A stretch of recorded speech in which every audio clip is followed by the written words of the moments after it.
Super മാർക്കറ്റിലെ സുരക്ഷാ ജീവനക്കാരന് മർദ്ദനം. വാഹനം പാർക്ക് ചെയ്യുന്നതിനെ ചൊല്ലിയുള്ള തർക്കമാണ് മർദ്ദനത്തിൽ കലാശിച്ചത്. Youth Congress social media coordinator Nijas മർദ്ദിച്ചു എന്നാണ് പരാതി. ദൃശ്യങ്ങൾ കാണാം.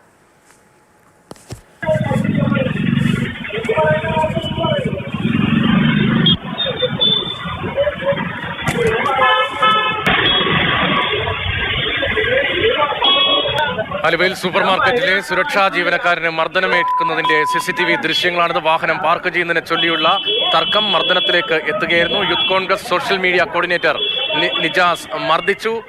ആ ദൃശ്യങ്ങളാണിത്. അവിടെയുള്ള ജീവനക്കാർ ഇടപെട്ട് പിന്നീട് പ്രശ്നം പരിഹരിക്കാൻ ശ്രമിക്കുകയായിരുന്നു. അത് ആ ദൃശ്യങ്ങളിൽ വ്യക്തമാണ്. പ്രദീപ് ജോസഫാണ് വിവരങ്ങളുമായി ചേരുന്നത്. Pradeep, youth Congress social media coordinator Nijas മർദ്ദിച്ചു. ആ ദൃശ്യങ്ങളിൽ വ്യക്തമാണ് അവിടെ ഒരു സംഭവം ഉണ്ടായി എന്നത്. ഇത്ര വലിയ പ്രകോപനം ഉണ്ടാകാനുള്ള കാരണം എന്താണ്? പോലീസിൽ പരാതി വന്നിട്ടുണ്ടോ?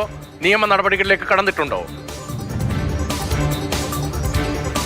രതീഷ്, തിങ്കളാഴ്ച ഉച്ചയ്ക്ക് ശേഷമാണ് ഈ സംഭവം. ആലുവ പെരുമ്പാവൂർ റൂട്ടിൽ ചെമ്പകശ്ശേരിയിലെ സൂപ്പർ മാർക്കറ്റിന് മുന്നിലാണ് സംഭവം നടന്നത്.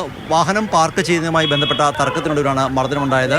സൂപ്പർ മാർക്കറ്റിന് മുന്നിൽ കാറുകൾ പാർക്ക് ചെയ്യുന്ന സ്ഥലത്ത് ഇയാൾ ഇരുചക്ര വാഹനം പാർക്ക് ചെയ്യാൻ ശ്രമിച്ചു.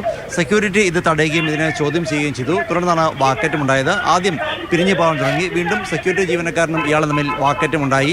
ഈ വാക്കേറ്റത്തിന് ഒടുവിൽ സ്കൂട്ടറിൽ നിന്ന് ഇറങ്ങി വന്ന് സെക്യൂരിറ്റിയെ മർദ്ദിക്കുകയായിരുന്നു.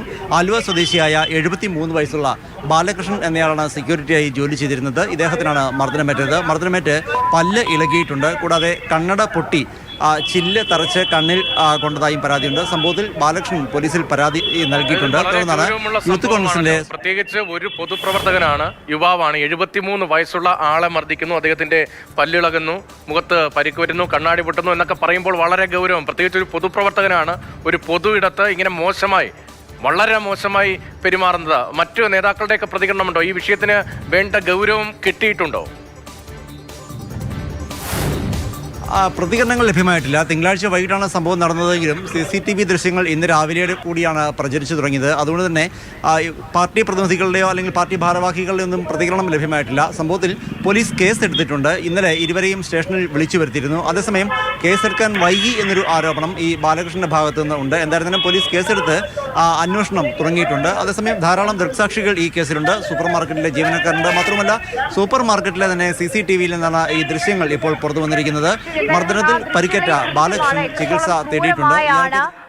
അച്ഛൻ അല്ലെങ്കിൽ അപ്പൂപ്പന്റെ പ്രായമാകാനുള്ള, മുത്തച്ഛന്റെ പ്രായമാകാനുള്ള മനുഷ്യനെ അവർ അതിക്രൂരമായി മർദ്ദിക്കുന്നുണ്ട്.